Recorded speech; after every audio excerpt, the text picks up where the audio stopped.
Hi, this is Daniel with Nothing More, and you're watching the Heavy Press Interviews.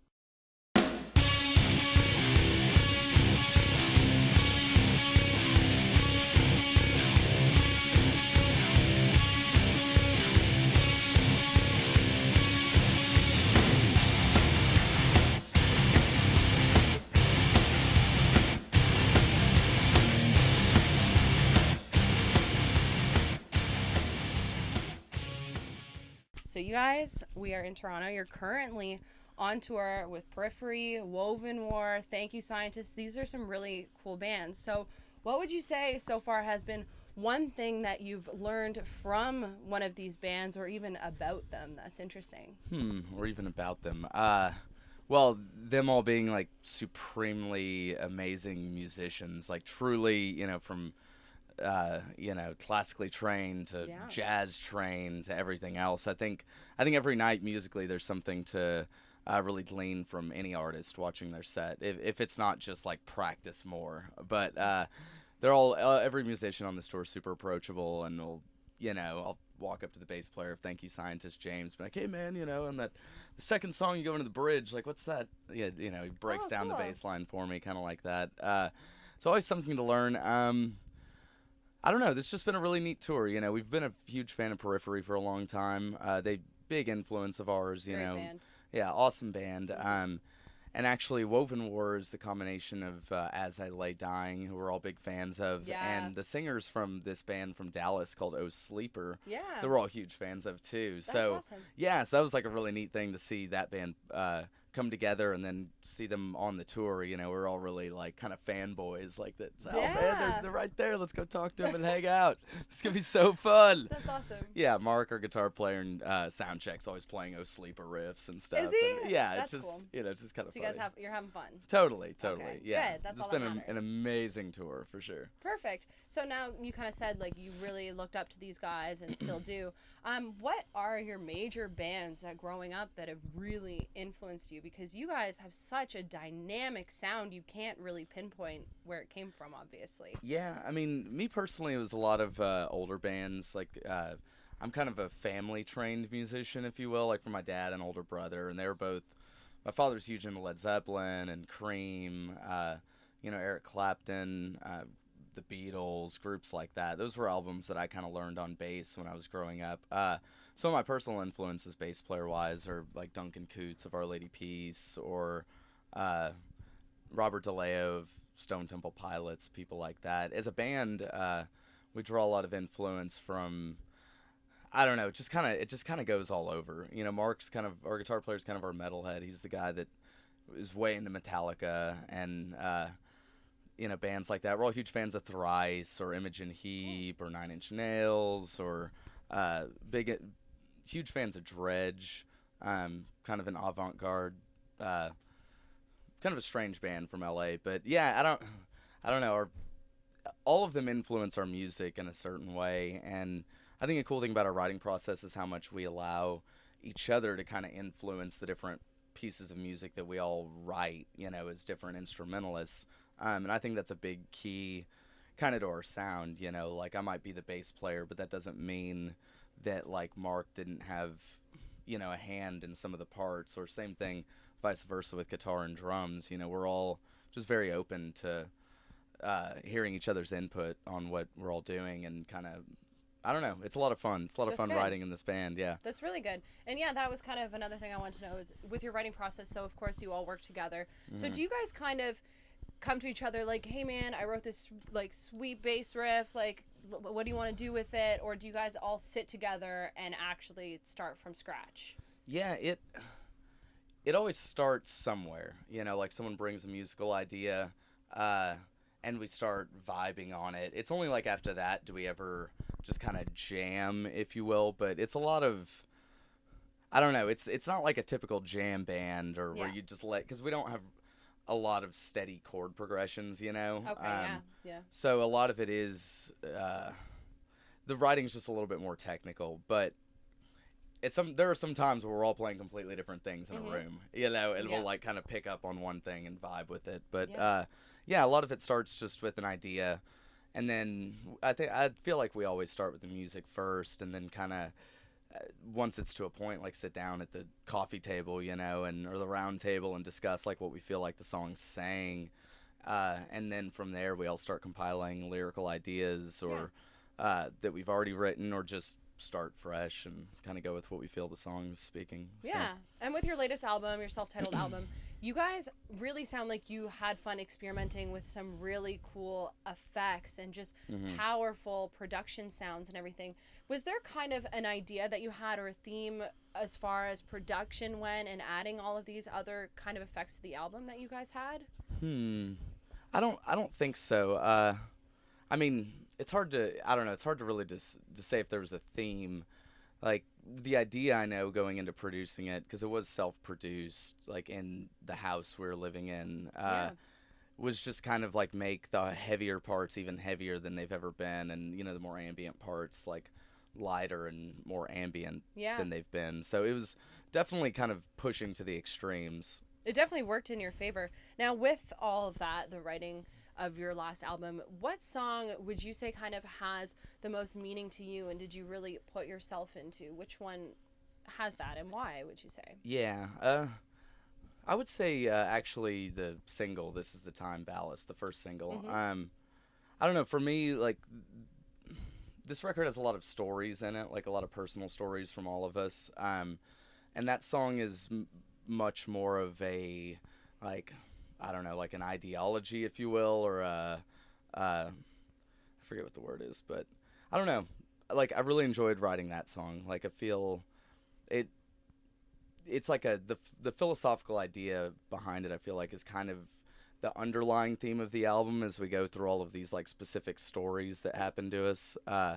And I don't know, I just feel most connected with that song. That's good. Now, one song that obviously really stands out, and you guys made an awesome video for it, was Mr.MTV. Now, that song is really great to hear from you guys being a newer kind of breakthrough band, because it really addresses the problems in our society and our youth today with all this social media and just how everything can be just so bullshit, really. Totally. So if you could kind of change one thing about the future upcoming generation, or take something out of there, what would you do? Oh man, that's so hard. There's a lot of options. Yeah, that's so hard. Yeah.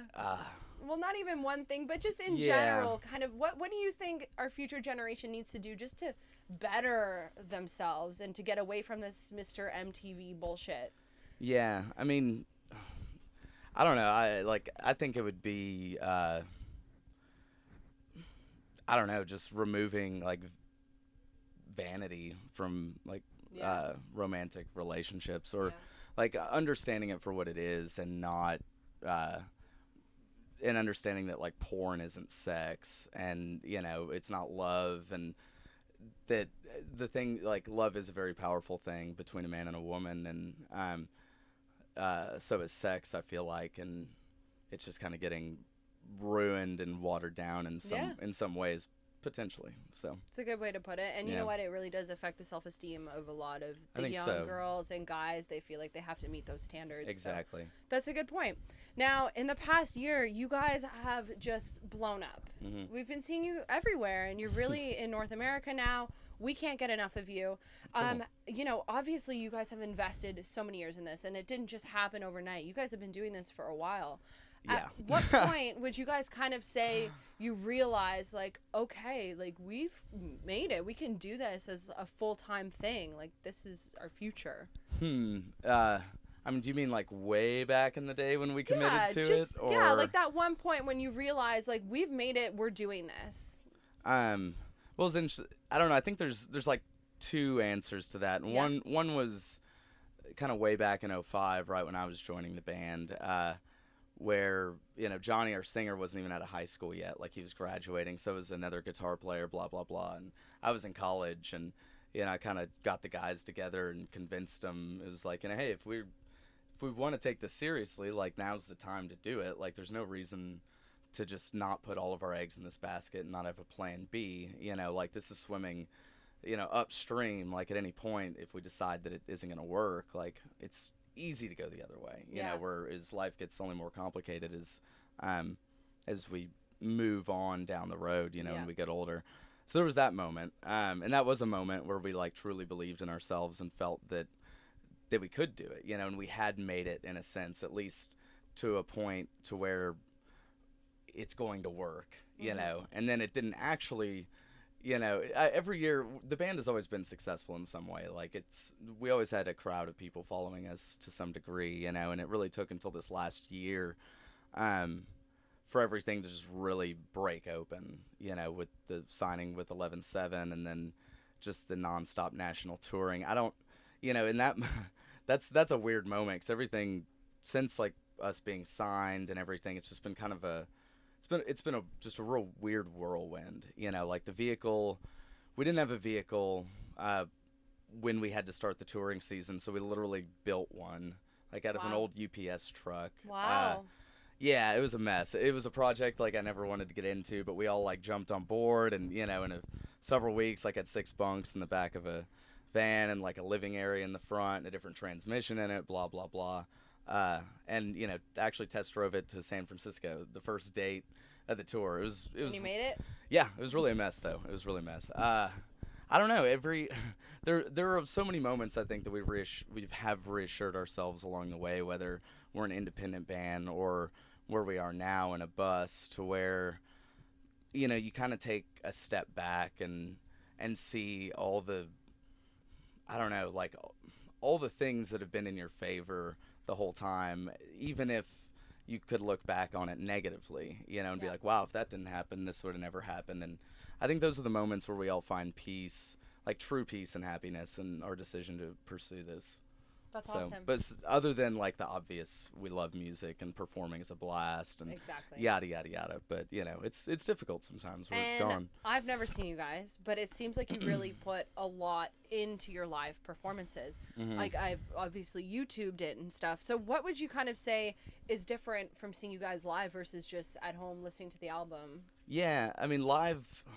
I feel like live, we've been able to really capture like the spirit of all of us, if you will. Like it's one thing to listen to an album and hear things, but when you come to a show, you actually get to see like we've built the live show, like we have all this metal work on stage that I've literally built, and all the extra musical pieces, and like all of us performing with each other during these like extra instrumental things. Like I don't know, I think it's just a different experience, because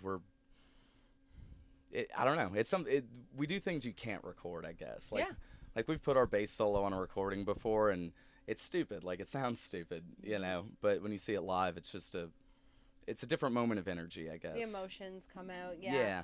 Now, what advice would you guys give? We ask this to everybody, and I love hearing different answers. What advice would you give to somebody who's out there just breaking their back, just trying so hard to make it? Yeah. What does it take? Yeah, I mean, one, never give up, and if you're in a band situation, it's all about love and respect between the members, and kind of treating it like a business and a marriage at the same time, and then understanding that we're trying to merge art with commerce and the difficulties within that. But I mean, more than anything, stay inspired. That's kind of what kept us going no matter what, is that at the end of the day, we still loved what we did every day. Good. And you guys are hitting up Japan after this? Yeah, pretty crazy. That's awesome. Good for you guys. Yeah. So, what's next after Japan? Are we going to see a new music video, a new album? What's the deal? There'll be we're pretty much from this tour going to Japan, then 2 weeks in Australia, 5 weeks in Europe before we hit North America again. Wow. Yeah, it's a wild run, this one is. But yeah, new music video in the next coming months. I don't think I'm allowed to announce what song it's for. Is it a new song or a current song? It's a current song. Okay, cool. Yeah. We've started writing again slowly. Really, the writing process is probably going to be cranking up super heavily. Probably May, like the next big U.S. tour. But yeah, we get home for 2 weeks, and we go on like a 2-week headliner in the U.S., and then home for 3 weeks, and then there's a massive, or what are we doing after that? There's a big headlining tour starting in May. But yeah, we'll be pretty much the next big thing we'll be releasing is a new show idea, hopefully for that that headlining tour. So I've been welding it together this tour with a buddy of mine. Welding it together. Yeah. I brought Wow. a friend of mine that's kind of helped me with all the metalwork over the years. So you're really into metalwork then, eh? Yeah. It's not something I was ever formally trained in, but picked it up literally to build what's on stage and just kind of fell in love with it. That's really cool. Yeah, That's really it's cool. a lot of fun too. I love it. Do you think you'll incorporate it in a music video maybe? I don't know. It's a good question. Probably. It's all the metalwork's actually in the Mr.MTV music video. That's your stuff? Yeah. That's awesome. So that's it. I mean, it's not doing anything in that video, but it's that's there. the stage. That's setup. cool. Yeah. Wow. So you really put yourself into this one. Yeah. I mean, I got burns all over me from that stuff. You know? Good. Yeah. And tonight, Toronto, we're really excited to see you. Thanks for bearing with our shitty weather. Yeah. And I like it. At least there's snow. If it was just cold without that payoff. I you know? mean, yeah, my boots get a little salty sometimes, Yeah. but it's all right. Oh, But yeah, we're from Texas. This is a treat. yeah, that's awesome. Well, thank you for taking the time with Yeah, us. thank you. Yeah, so